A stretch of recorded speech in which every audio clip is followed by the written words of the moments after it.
The true art of defeating an enemy is one that requires no swords, no banners, and no cries of battle. It is an art that transcends the tangible acts of warfare and enters the realm of the mind and spirit.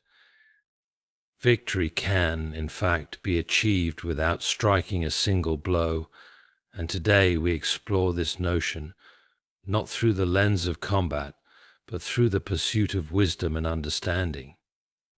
We must acknowledge that the battlefield of ideas is often far more consequential than any physical conflict.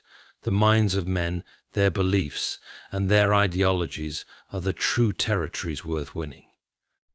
When we seek to destroy our enemies, it is not their flesh we should strike, but the roots of their convictions. We can undermine their position, not by force, but by offering a more compelling truth, a truth that resonates with reason and virtue. It is in the nature of humans to cling to beliefs, even those that may be flawed. To sway a mind, then, is to plant a seed of doubt, to show that their reasoning, however well guarded, is built upon shaky ground. The most effective form of victory is often to render the enemy's position untenable, not through aggression, but through superior ideas. This requires a certain moral clarity, a refusal to descend to the tactics of cruelty or deceit. True power lies in the strength of one's principles and in the ability to maintain that integrity even when tempted by the desire to strike back. A conqueror, whose only weapons are wisdom and self-control, has already won the battle before it ever begins. We must recognize that sometimes the most powerful tool of all is inaction.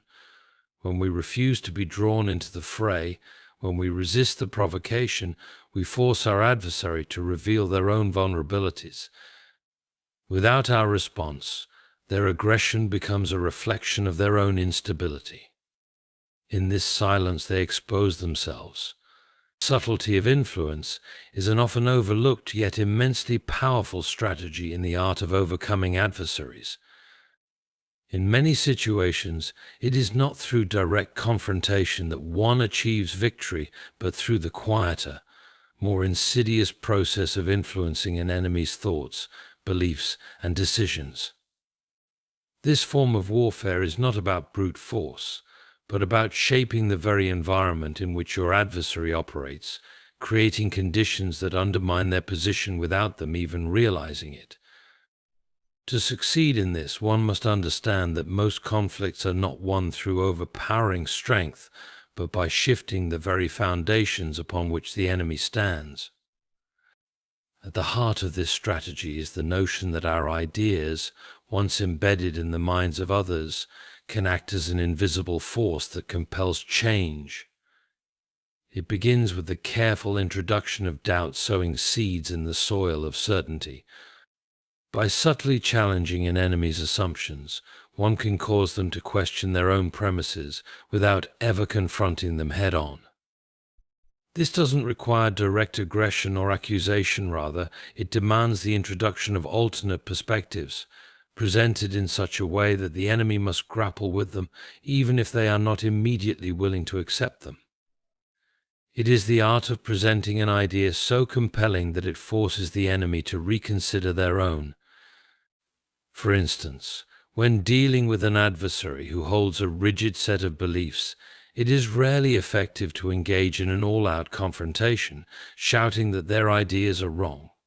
Such an approach only entrenches them further in their stance.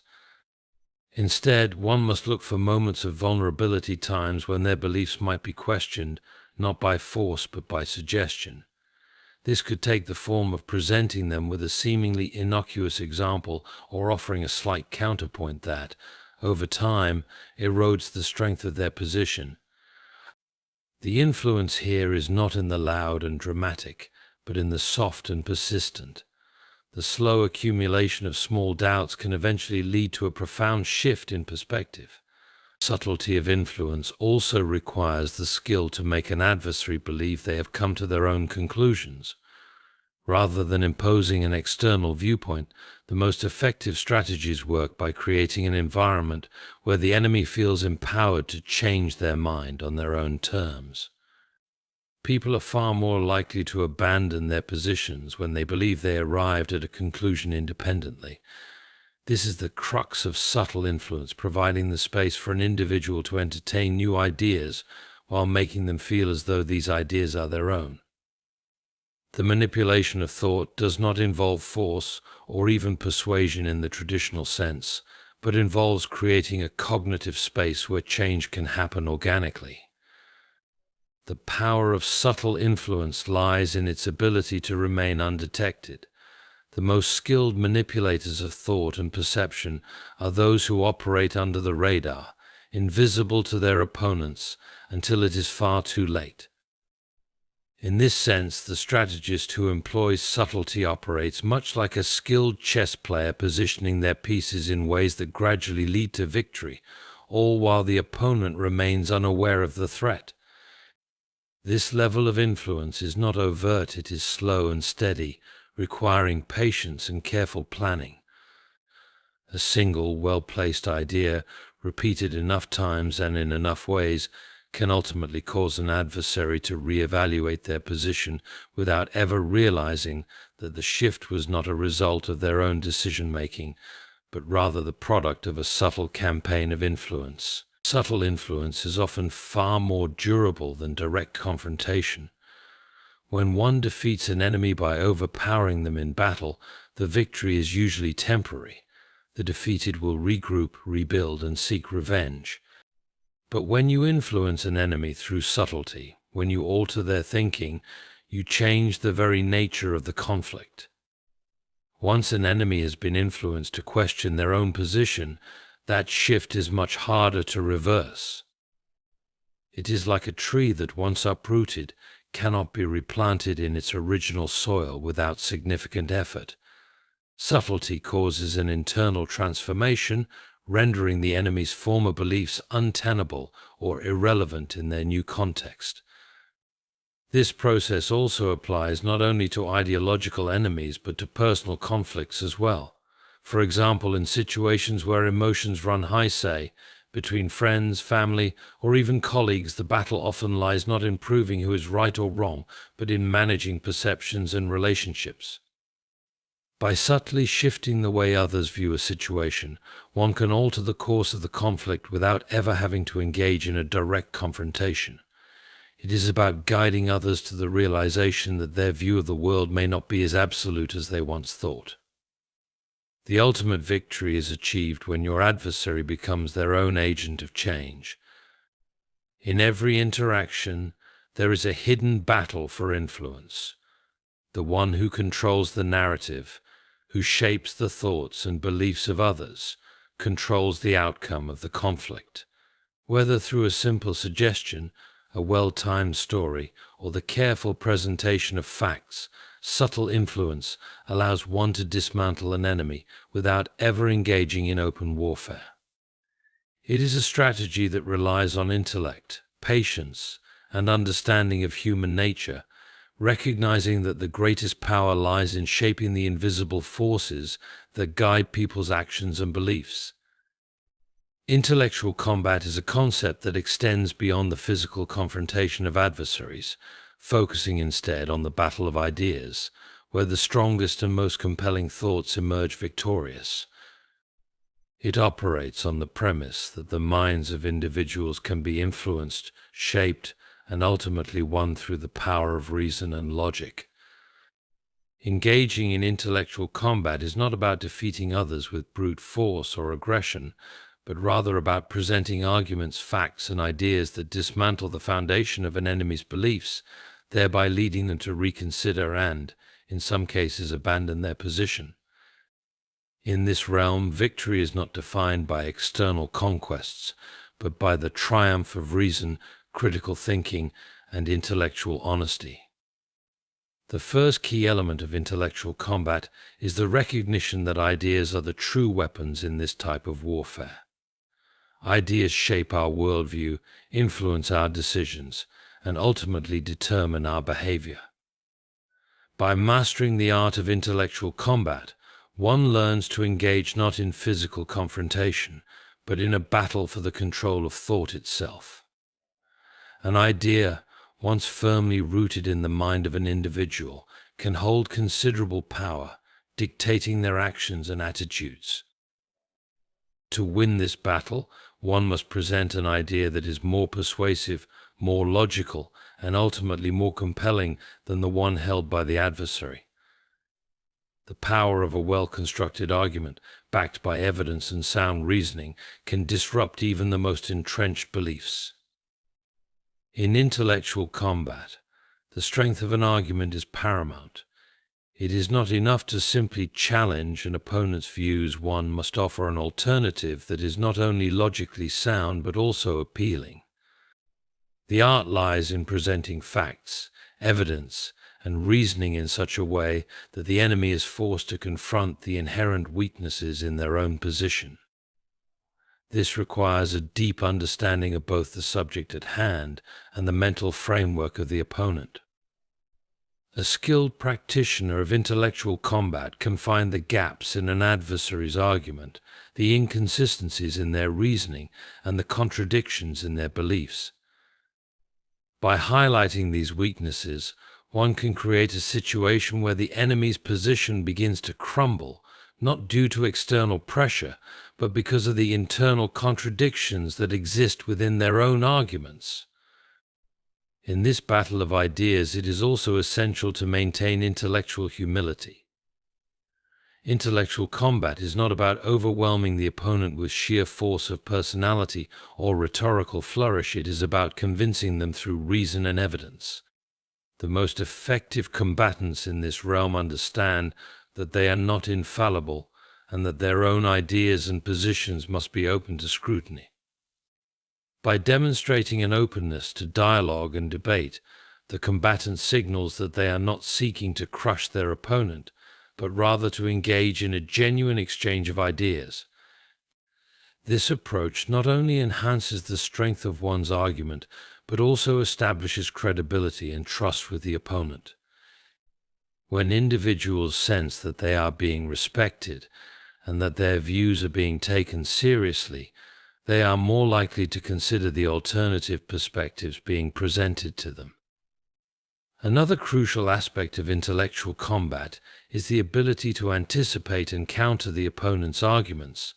Every idea has its weaknesses, and a skilled combatant will anticipate these flaws before they are exposed. By preemptively addressing potential counter-arguments, one can solidify the strength of their own position while simultaneously disarming their opponent. This requires a deep understanding of the issue at hand and the ability to think several steps ahead. It also involves the strategic use of logic and rhetoric to frame the conversation in a way that benefits the person presenting the idea. Through careful preparation, one can ensure that their argument remains resilient against attacks and that the enemy's arguments appear weaker by comparison. Intellectual combat is not merely about defeating an opponent's arguments, but about reshaping their worldview. A successful engagement of ideas can lead to a transformation in how an individual perceives not only the issue at hand, but also their broader understanding of the world. The ultimate goal is not just to win the argument, but to change the underlying framework through which an individual interprets reality. This type of transformation is not immediate. It requires patience, persistence, and a careful, nuanced approach. Intellectual combat is a gradual process of persuasion where ideas are tested, debated, and refined over time. The true victory in this realm is when the adversary comes to realize that their previous understanding was flawed and that a more accurate, more coherent view has now taken its place. It is important to note that intellectual combat, while focused on the exchange of ideas, is also a deeply personal endeavor. When engaging in such battles, the adversary's beliefs are often intertwined with their identity and worldview. To attack these ideas is to challenge a fundamental part of who they are. As such, intellectual combat requires not just skill and strategy, but also empathy and respect for the other person. It is possible to engage in a battle of ideas without resorting to personal attacks or insults, and in fact, the most effective intellectual combatants are those who can separate the ideas from the person presenting them. By focusing on the merits of the arguments rather than the flaws of the individual, the combatant can maintain the integrity of the exchange and increase the likelihood of reaching a constructive outcome. Intellectual combat ultimately teaches us that the mind is a battlefield, where the greatest victories are won not through physical force, but through the power of reason and ideas. It is in the realm of ideas that the most profound changes occur, and it is through the careful, thoughtful engagement of opposing views that we can influence others, change their perspectives, and in some cases alter the course of history. In this battle, the ultimate victory is not simply in proving oneself right, but in contributing to the collective pursuit of truth and understanding. The importance of maintaining the moral high ground in any conflict, especially one where the goal is to defeat an enemy without direct confrontation, cannot be overstated. This approach requires a commitment to principles that transcend the immediate pressures of victory, and it is a crucial element in achieving true success. Maintaining the moral high ground means acting with integrity, adhering to ethical standards, and refusing to engage in methods that would compromise one's values.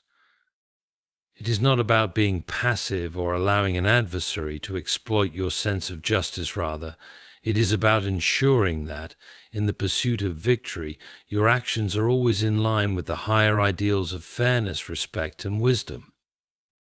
One of the core aspects of maintaining the moral high ground is the recognition that victory obtained through unethical means is ultimately hollow. Winning at all costs may provide temporary satisfaction, but it does not lead to lasting change or respect. It may force an opponent into submission or compliance, but it does not change their heart or beliefs. The victory gained through dishonesty, manipulation, or brute force is one that only creates resentment and opposition. In contrast, adhering to higher ethical standards ensures that victory is achieved in a manner that leaves no room for regret or guilt. By acting in a way that is consistent with your values, you guarantee that the victory is one of genuine merit, not just the consequence of a more powerful strategy. Maintaining the moral high ground also serves as a form of protection against the corrosive effects of conflict. Conflicts, especially prolonged ones, can erode the character of those involved, tempting them to abandon their principles in the name of victory. The pressures of war or competition can lead individuals to justify harmful tactics such as deceit, coercion, or underhanded manipulation, simply because these methods seem effective. However, by holding firm to a moral standard, one prevents the erosion of personal integrity. It becomes a safeguard that ensures that, even in the heat of the moment, the actions taken are in line with your core beliefs. This protection is crucial, not only because it helps maintain one's self-respect, but because it also builds the foundation for sustainable success. When you defeat an adversary through ethical means, you do so in a way that allows for future reconciliation, respect, and perhaps even admiration. This is far more valuable than a victory gained through morally questionable methods. The ability to maintain the moral high ground also places you in a position of greater strength in the long run. While it may seem that power gained through manipulation or force is superior in the short term, it is often fleeting. People tend to rally around those who act with integrity, and they gravitate towards leaders who exemplify wisdom, fairness, and compassion. Those who win through dishonorable means often face internal dissent, loss of trust, and betrayal, which can undermine their position.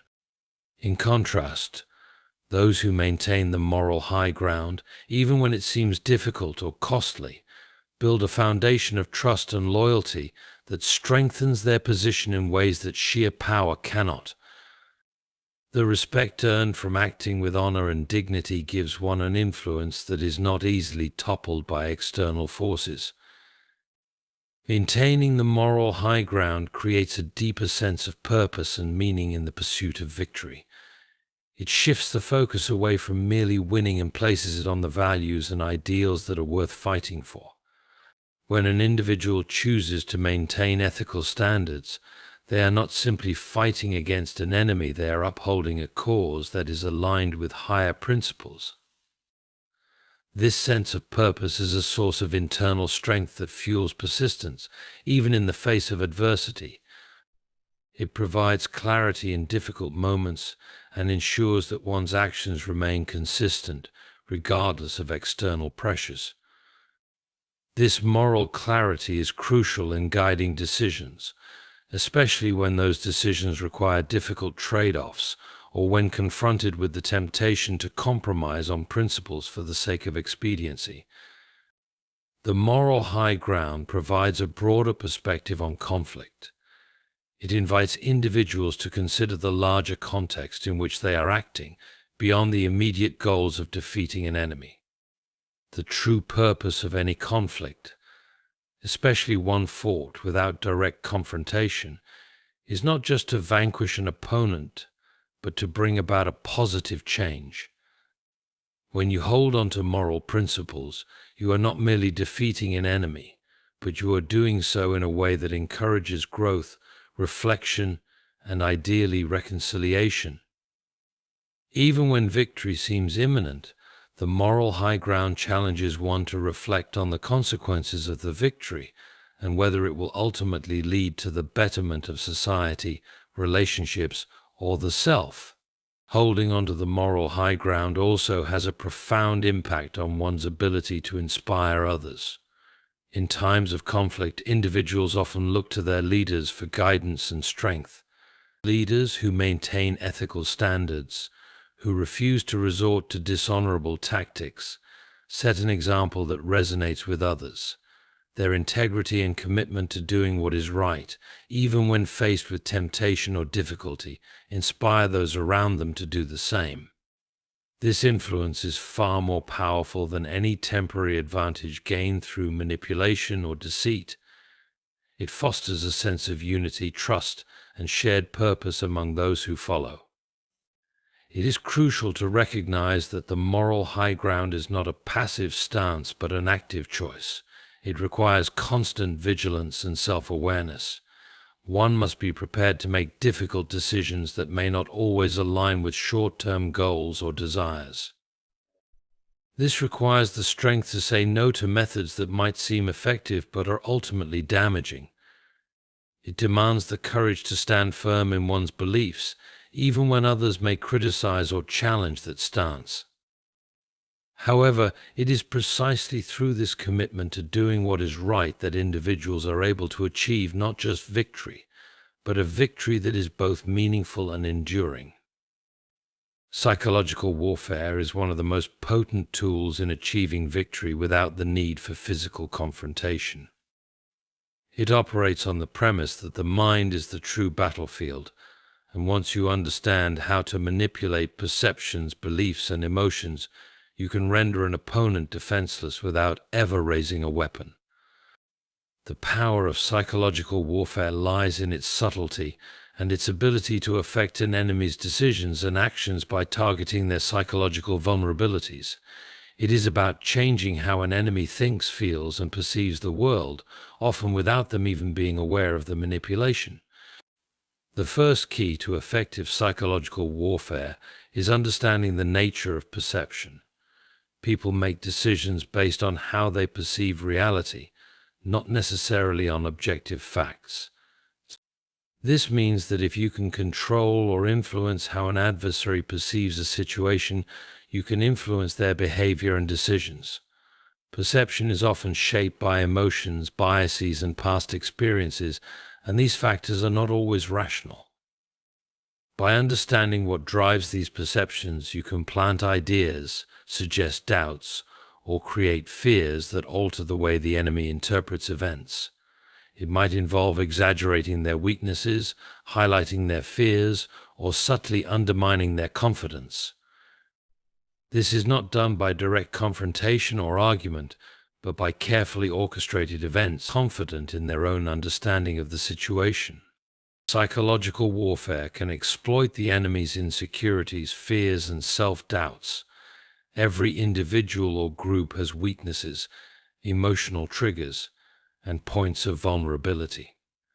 By carefully observing and understanding these aspects, you can target them directly. For example, if an adversary is deeply insecure about their leadership abilities, subtle comments or actions that undermine their authority can cause them to question their decisions, weaken their position, and lead to mistakes. Psychological warfare does not require direct confrontation. It is often far more effective to make the enemy feel as though they are failing on their own. The more they doubt themselves, the less effective they become in their actions. Another powerful element of psychological warfare is the manipulation of emotions. Emotions are strong drivers of human behavior, often overpowering rational thought. By understanding how to provoke certain emotions such as fear, guilt, anger, or anxiety, you can influence how an enemy responds to a situation. For instance,